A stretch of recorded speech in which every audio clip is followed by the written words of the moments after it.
Hey, how's it going? Dave 2D here, and this is the Acer Nitro 5. Now, this is a laptop that's geared towards that whole inexpensive gaming market. It's $900. It's got a GTX 1050 Ti, 256 gigs of SSD, and a KB Lake chip in here. I mean, there's a lot of stuff that I like about this thing, but if you'll notice the title of this video, I don't openly recommend this thing to everybody. And the reason why is because I feel like there's a better option than this for people who are actually interested in this. And it's not because this is a bad laptop. This is actually a very good laptop, but as you'll see, there's something a little bit better than this. So the things that I do like about it. First, I really like the build quality. This thing looks less gamer, I should say, than the average cheap gaming laptop. So it has a red strip down here, but it's not that bright cherry red. It's more of like a muted metallic burgundy color. It's still red. It's not my favorite thing, but I think it's a lot better than a lot of gaming laptops. And everything else on the top, at least, is black. Even that logo, the Acer logo, is just simple black. And the components they've chosen in here are good. The 1050 Ti is that sweet spot for inexpensive 1080p gaming. The port selection is pretty standard for this price. You're getting 3 USB-A's and 1 USB-C, not Thunderbolt 3 though. I like the screen. It's not amazing. It's an IPS screen and it looks not bad. I mean, it's a $900 gaming laptop. You're not going to get 4K color accurate screens at this price. So yeah, I'm happy with the screen. The keyboard and the trackpad are also both good. The keyboard is comfortable to use, nice layout. The one thing that's a little bit weird on the layout is that the shift and the up arrow are really close together. Now, I personally didn't have any issues using it, but I think it'll depend on how your keyboard habits are. If you hit your shift in a particular way, you might hit the up arrow at the same time, but I didn't have any issues. Trackpad is also really good. Windows precision drivers. Acer has totally gone into the whole Windows precision driver thing. They don't use any more ELAN or Synaptic drivers from what I've seen recently, so that's really nice. The speakers are located on the bottom, and they don't sound terrible or anything. They don't sound great, but it's a $900 gaming laptop. They kind of sound as you would expect.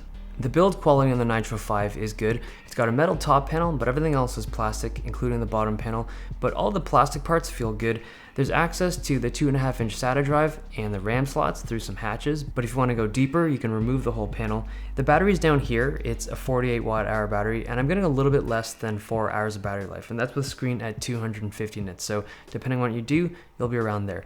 Now, so far, everything sounds good, right? Everything seems proper on this laptop, but this is my one issue with this thing. The thermal design is not ideal. So if you look over here, you can see the CPU and the GPU, and there's 2 heat pipes that pull heat away from these chips, which get cooled with these 2 fans. And I don't like seeing gaming laptops designed like this. So on a regular laptop that doesn't have a ton of thermal output, this is fine because, I mean, it's a very effective and space efficient way of cooling things down.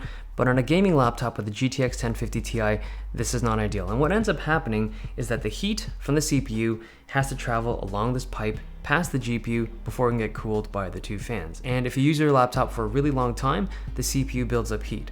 Now, the VX15 is another inexpensive laptop from Acer, and that thing has a much better thermal design to me. There's still 2 heat pipes and 2 fans, but because the 2 fans are located on opposite ends, each fan is going to pull heat more readily from the closer chip, and you just get better thermal performance. Now, if all you're doing is just browsing the web or just doing light stuff, or even playing games for just really short bursts for like 15-20 minutes, then you literally will never notice it. You will not see any kind of thermal issues. But if you play games for a long time, like over an hour, you'll notice that the CPU temperature starts to creep up, and eventually you'll hit that wall. The one thermal advantage that I would say the Nitro 5 has is that it does have Cool Boost technology, which is basically built-in software to allow you to control the fans. Now, the VX15 does not have that. This does, and it can be helpful. The thing is, you can always get like third-party software to control the fans, but this has it straight from the factory. So the fan noise on this thing at idle is not very loud. It's actually quite quiet. On load, it's a little bit louder, audible, but not too bad. But with Cool Boost on, this thing is quite loud, and it's still not good enough to maintain really high clock speeds for extended periods of time, despite it being super loud. So here's the thing.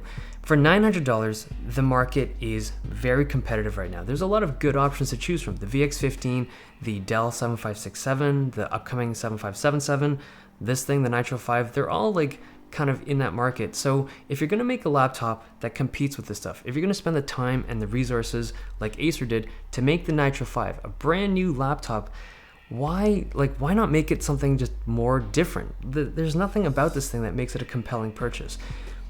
Okay, I take that back. There's 2 things that are unique about this that don't matter to me, but to be fair, I need to just kind of put this out there for full disclosure. This thing has a design, like a visual design, that's better than the other laptops that it competes with. The red isn't super obnoxious, and the rest of it is pretty simple. The screen is also ever so slightly better than the VX15 and the Dell 7567 screen. They're all IPS, but this one's just a little bit brighter, a little bit more color accurate. We're talking like 2 or 3%. So if those things are important to you and you don't mind the thermal issues, sure, go for this thing. But for most people, I wouldn't recommend this. The Acer VX15 is just better all around. Okay, hope you guys enjoyed this video. Thumbs if you liked it, subs if you loved it. See you guys next time.